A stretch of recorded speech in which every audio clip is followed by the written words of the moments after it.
नमस्कार विद्यार्थी मित्रांनो, मराठी नोकरी यूट्यूब चॅनलवर आपल्या सर्वांचं स्वागत आहे. आज आपण या व्हिडिओमध्ये पहा सर्व स्पर्धा परीक्षेसाठी महत्त्वाचे असणारे जे काही जीकेचे क्वेश्चन आहेत या व्हिडिओमध्ये आपण कव्हर करणार आहोत.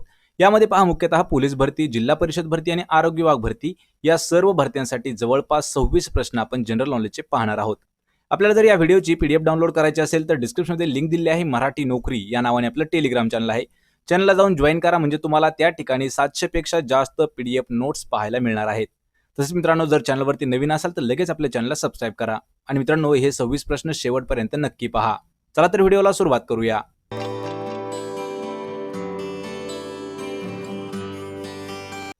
तर आपला प्रश्न पहिला आहे, अन्न तयार करण्यासाठी वनस्पती हवेतील कोणत्या वायूचा उपयोग करतात? पहा, अन्न तयार करण्यासाठी जो आवश्यक असणारा जो हवेतील एक वायू आहे तो कोणता आहे? मित्रांनो, जर आपल्याला प्रश्नाचं उत्तर येत असेल तर 3 ते 5 सेकंदामध्ये प्रश्नाचं उत्तर कमेंट करून द्यायचं आहे. याचं उत्तर आहे पहा पर्याय क्रमांक 2 कार्बन डायऑक्साईड. लक्षात घ्यायचं मित्रांनो, ज्यावेळी वनस्पती अन्न तयार करतात त्यावेळेस त्यांना हवेतील जो कार्बन डायऑक्साईड आहे त्या वायूची जास्त प्रमाणात गरज भासते. पर्याय क्रमांक 2 कार्बन डायऑक्साईड. प्रश्न क्रमांक 2 आहे, डोळे पिवळसर झाल्यास डॉक्टर कोणता आजार झाल्याचे सांगतात? तर पहा, या ठिकाणी आपल्याला रोग आहे आणि रोगाचं सिम्पटम म्हणजे त्याचं लक्षण दिलं आहे डोळे पिवळसर होणे. जर डोळे पिवळसर झाले तर डॉक्टर आपल्याला कोणता आजार झाला आहे असं सांगतात. याचं उत्तर आहे पहा पर्याय क्रमांक 1, ज्यावेळी व्यक्तींना कावीळ होतो, माणसांना कावीळ, त्यावेळी त्याचे जे डोळे आहेत ते थोडे पिवळ्या रंगाचे होतात. पर्याय क्रमांक 1 योग्य उत्तर आहे कावीळ. प्रश्न क्रमांक 3 आहे, महाराष्ट्रात खालीलपैकी कोणती आरोग्य संस्था सर्वात खालच्या स्तरावरती आहे? पहा, महाराष्ट्रातील अशी खालीलपैकी कोणती आरोग्य संस्था आहे की ती सर्वात शेवटच्या थरावरती असते किंवा स्तरावरती असते? याचं उत्तर आहे पहा पर्याय क्रमांक 4 उपकेंद्र. ही जी आरोग्य संस्था आहे ही महाराष्ट्र राज्यामध्ये आपल्या सर्वात खालच्या स्तरावरचं काम करते. पर्याय क्रमांक 4 उपकेंद्र. प्रश्न क्रमांक 4 आहे, खालीलपैकी कोणत्या आजाराचे महाराष्ट्रामध्ये निर्मूलन झालेले आहे? पहा, खाली आपल्याला 4 आजार दिले आहेत तर त्यापैकी असा कोणता आजार आहे की त्या आजाराचा आपल्या महाराष्ट्रामधून पूर्णपणे संपुष्टात आलेला आहे तो आजार किंवा त्या आजाराचं निर्मूलन झालेलं आहे? आपल्याला मित्रांनो कमेंट करून उत्तर द्यायचं आहे. हा प्रश्न आपल्याला विचारण्यात आला होता पहा भंडारा आरोग्यसेवक भरतीसाठी, त्यामुळे हा प्रश्न आहे इम्पॉर्टंट. याचं उत्तर आहे पहा पर्याय क्रमांक 2 तर नारू या आजाराचं महाराष्ट्र राज्यामधून निर्मूलन म्हणजे पूर्णपणे नाहीसा झालेला आहे नारू. पर्याय क्रमांक 2 अचूक उत्तर आहे. प्रश्न क्रमांक 5 आहे, हाडे मजबूत करण्यासाठी किंवा असण्यासाठी डॅश या घटकाची आवश्यकता असते? पहा, हाडं मजबूत करण्यासाठी कोणता घटक हा महत्वाचा आहे? मित्रांनो, आपल्याला कमेंट करून उत्तर द्यायचं आहे. विज्ञानावरच सर्व प्रश्न आपण घेत आहोत त्यामुळे हा देखील प्रश्न इम्पॉर्टंट असणार आहे. याचं उत्तर आहे पहा पर्याय क्रमांक 3 तर हाडे मजबूत करण्यासाठी कॅल्शियमची गरज असते. लक्षात ठेवायचे, पर्याय क्रमांक 3 योग्य उत्तर आहे. तर मित्रांनो, यालाच लागून आपला दुसरा प्रश्न असाही येतो, तर हाडं मजबूत करण्यासाठी कोणतं जीवनसत्व आवश्यक असतं? पहा, तर त्यासाठी असतं पहा विटॅमिन डी. हे जे जीवनसत्व आहे विटॅमिन डी हे आवश्यक असतं हाडं मजबूत करण्यासाठी. आणि विटॅमिन डी हे जे आहे हे सूर्यप्रकाशातून सर्वात जास्त प्रमाणामध्ये मिळत असतं, सूर्यप्रकाशापासून. पर्याय क्रमांक 3 हाडे मजबूत असण्यासाठी कॅल्शियमची आवश्यकता असते. प्रश्न क्रमांक 6 आहे, सॅम आणि मॅम हे शब्द कशाशी संबंधित आहेत? पहा, 2 शब्द आहेत सॅम आणि मॅम. हे 2 जे शब्द आहेत हे कोणत्या घटकाशी संबंधित शब्द आहेत? याचं उत्तर आहे पहा पर्याय क्रमांक 4 कुपोषित बालक यांच्याशी संबंधित आहेत सॅम आणि मॅम. पर्याय क्रमांक 4 आपले योग्य उत्तर असणार आहे. प्रश्न क्रमांक 7 आहे, जीवनसत्व अ याच्या अभावामुळे किंवा कमतरतेमुळे खालीलपैकी कोणता आजार होतो? पहा, जीवनसत्व अ म्हणजे विटॅमिन ए च्या कमतरतेमुळे होणारा आजार खालीलपैकी कोणता आहे? मित्रांनो, प्रत्येक प्रश्नाचं उत्तर कमेंट करून देत चालायचं आहे. एक प्रकारे आपली मॉक टेस्ट सोबतच आपलं रिव्हिजन देखील होणार आहे. याचं उत्तर आहे पहा पर्याय क्रमांक 1 रातांदळेपणा. लक्षात ठेवायचे, विटॅमिन ए ज्यावेळी कमी होतं त्यावेळी रातांदळेपणा आजार होण्याचा धोका जास्त प्रमाणात असतो विटॅमिन ए च्या कमतरतेमुळे. पर्याय क्रमांक 3 आपलं उत्तर असणार आहे. प्रश्न क्रमांक 8 आहे, खालीलपैकी कोणत्या रोगाचा प्रसार हा हवेमार्फत होतो? पहा, हवेमार्फत प्रसार होणारा जो रोग आहे तो कोणता आहे? आपल्याला कमेंट करून सांगायचं आहे. याचं उत्तर आहे पर्याय क्रमांक 2 क्षयरोग. लक्षात ठेवायचे मित्रांनो, टीबी ट्युबरक्युलोसिस किंवा क्षयरोग हा जो आजार आहे हा हवेमार्फत पसरणारा एक आजार आहे. पर्याय क्रमांक 2 क्षयरोग. प्रश्न क्रमांक 9 आहे, सेवा सदन या संस्थेची स्थापना खालीलपैकी कोणी केली आहे? पहा, सेवा सदन ही जी संस्था आहे याची आपल्याला स्थापना सांगायची आहे की कोणी केली आहे? याचं उत्तर आहे पर्याय क्रमांक 4. रमाबाई रानडे यांनी स्थापन केलेली संस्था आहे सेवा सदन. पर्याय क्रमांक 4. मित्रांनो, प्रत्येक व्हिडिओची जर आपल्याला PDF पाहिजे असेल तर त्याची लिंक आपल्याला डिस्क्रिप्शनमध्ये दिलेली आहे. जाऊन आपल्या मराठी नोकरी टेलिग्रामला जाऊन जॉईन करा. म्हणजे त्या ठिकाणी आपल्याला 700 पेक्षा जास्त PDF नोट्स उपलब्ध करून दिलेले आहेत. तर पहा, आपला प्रश्न 10वा आहे. लसीकरणाने खालीलपैकी कोणता विकार नियंत्रित करता येत नाही? पहा, लसीकरण म्हणजे वॅक्सिनेशन नुसार आपल्याला कोणता आजार असा आहे की त्याला नियंत्रित करता येत नाही? याचं उत्तर आहे पहा पर्याय क्रमांक 2. मधुमेह. म्हणजे आपण याला डायबिटीज म्हणतो. लक्षात ठेवायचं मित्रांनो, डायबिटीज किंवा मधुमेह हा जो आजार आहे हा कोणत्याही लसीकरणाने नियंत्रित करता येत नाही. पर्याय क्रमांक 2. मधुमेह. प्रश्न क्रमांक 11 आहे. भारतातील सर्वात जास्त शिलालेख डॅश यांचे प्राप्त झाले आहेत? पहा, खालीलपैकी असे कोणतं व्यक्तित्व आहे की आतापर्यंत भारतात सर्वात जास्त जे शिलालेख आहेत हे त्या व्यक्तीचे प्राप्त झालेले आहेत? आपल्याला कमेंट करून उत्तर द्यायचं आहे. हा प्रश्न इम्पॉर्टंट आहे कारण हा प्रश्न आपल्याला 2016 साठी रेल्वे भरतीसाठी विचारला होता.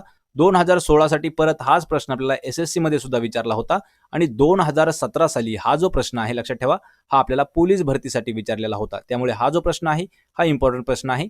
भारतातील सर्वात जास्त जे शिलालेख आहेत हे डॅश यांचे प्राप्त झाले आहेत. याचं उत्तर आहे पर्याय क्रमांक 4. अशोक सम्राट किंवा सम्राट अशोक हा जो राजा आहे याच्या आतापर्यंत भारतात सर्वात जास्त शिलालेख हे सापडलेले आहेत. पर्याय क्रमांक 4. अशोक सम्राट. प्रश्न क्रमांक 12 आहे. डॅश या शास्त्रात ऐतिहासिक वस्तूंचे जतन केले जाते? पहा, खालीलपैकी असं कोणतं शास्त्र आहे की त्या शास्त्रामध्ये ऐतिहासिक जेवढ्या काही वस्तू आहेत त्यांना जपून ठेवण्यात येतं किंवा जतन केलं जातं? याचं उत्तर आहे पर्याय क्रमांक 2. वस्तू संग्रहालय शास्त्र. हे असं शास्त्र आहे की या शास्त्रामध्ये पहा, जेवढ्या काही हिस्टॉरिकल वस्तू आहेत म्हणजे ऐतिहासिक वस्तू ज्या आहेत त्यांना सेव्ह किंवा जतन केलं जातं. पर्याय क्रमांक 2. वस्तू संग्रहालय शास्त्र. प्रश्न क्रमांक 13 आहे. भारतीय भाषेतून प्रकाशित होणारे पहिले वृत्तपत्र समाचार दर्पण हे डॅश भाषेत निघत असे? पहा, प्रश्न इम्पॉर्टंट आहे, प्रश्न समजून घ्यायचा आहे. भारतीय भाषेतून प्रकाशित होणारं जे पहिलं वृत्तपत्र आहे समाचार दर्पण, तर ते समाचार दर्पण हे कोणत्या भाषेमधून प्रकाशित होत असे किंवा निघत असे? याचं उत्तर आहे पर्याय क्रमांक 3. तर हे जे आहे समाचार दर्पण हे भारतीय भाषेतून प्रकाशित होणारं पहिलं वृत्तपत्र आहे आणि हे जे आहे, लक्षात ठेवा, हे बंगाली भाषेतून प्रकाशित होत होतं. लक्षात ठेवा, पर्याय क्रमांक 3. बंगाली भाषा. प्रश्न क्रमांक 14 आहे. मराठी भाषेतील पहिले वृत्तपत्र खालीलपैकी कोणते आहे? मित्रांनो, प्रश्न थोडासा इम्पॉर्टंट आहे कारण आपल्या गेल्या काही व्हिडिओमध्ये या प्रश्नाचं उत्तर माझ्याकडून चुकलेलं होतं.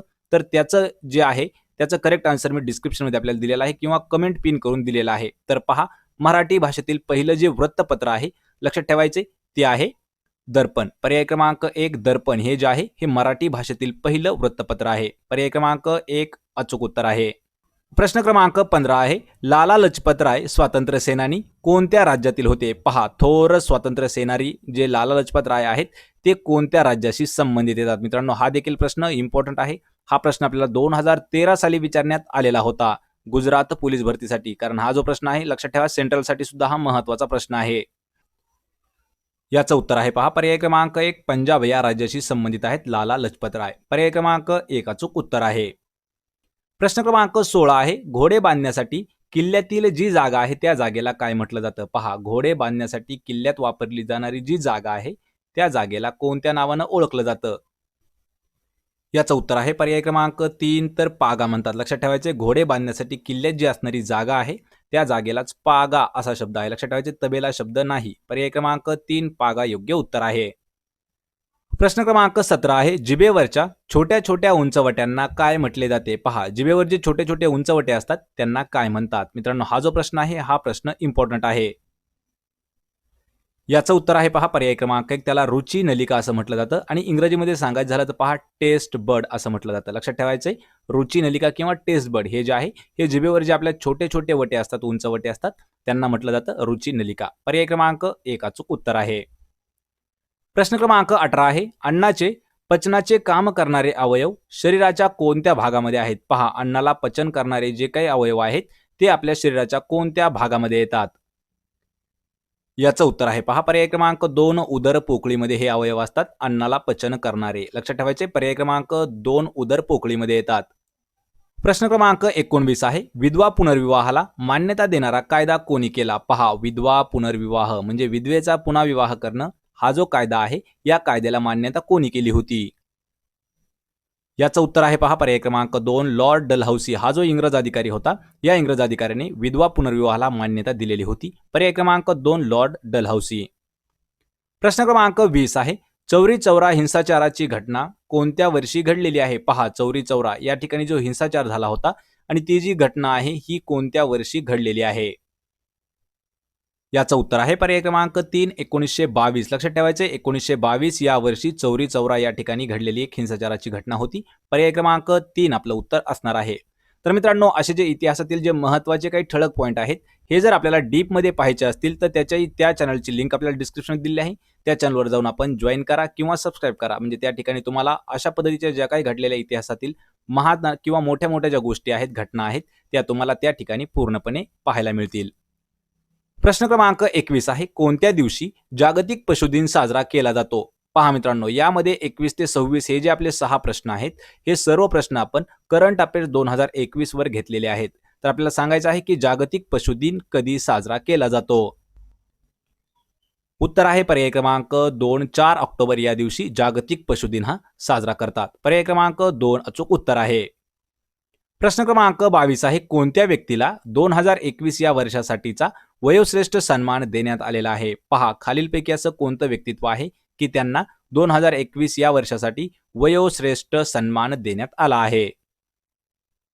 याचं उत्तर आहे पहा पर्याय क्रमांक 4 व्ही.एस. नटराजन यांना 2021 चा वयोश्रेष्ठ सन्मान देण्यात आलेला आहे. पर्याय क्रमांक 4 अचूक उत्तर आहे. प्रश्न क्रमांक 23 आहे कोणत्या व्यक्तीने नागरी उड्डयन मंत्रालयाचे सचिव म्हणून पदभार स्वीकारला आहे? पहा मित्रांनो करंट अफेअर्स 2021 महत्वाचा प्रश्न आहे. आपला महिना आहे पहा सप्टेंबर महिन्यातील करंट अफेअर्स.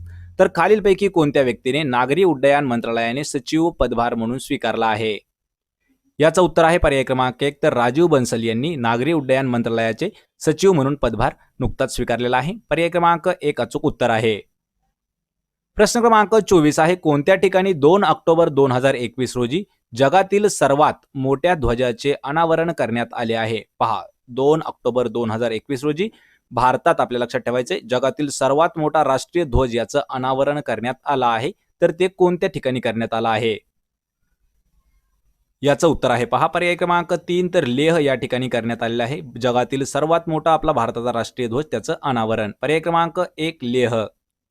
प्रश्न क्रमांक 25 आहे कोणत्या देशाने 1 ऑक्टोबर 2021 रोजी आशियाई टेबल टेनिस अजिंक्यपद स्पर्धेचं कांस्य पदक जिंकलं आहे? पहा कधी 1 ऑक्टोबर 2021 या रोजी आशियाई टेबल टेनिस अजिंक्यपद स्पर्धेचं कांस्य पदक कोणत्या देशानं जिंकलं आहे? उत्तर आहे पर्याय क्रमांक 3 तर भारत या देशाने आशियाई टेबल टेनिस अजिंक्यपद हे जे आहे हे 2021 जिंकलेलं आहे आणि झालेले आहे 1 ऑक्टोबर 2021 ला. पर्याय क्रमांक 3 उत्तर असणार आहे भारत.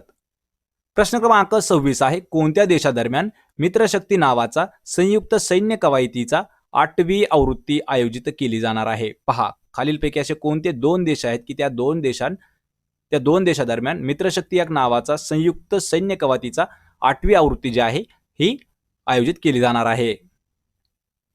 उत्तर आहे पर्याय क्रमांक 4 भारत आणि श्रीलंका या 2 देशांमध्ये लक्षात ठेवायचे संयुक्त सैन्य कवायतीची कितवी 8वी आवृत्ती ही आयोजित केली जाणार आहे? पर्याय क्रमांक 4 भारत श्रीलंका.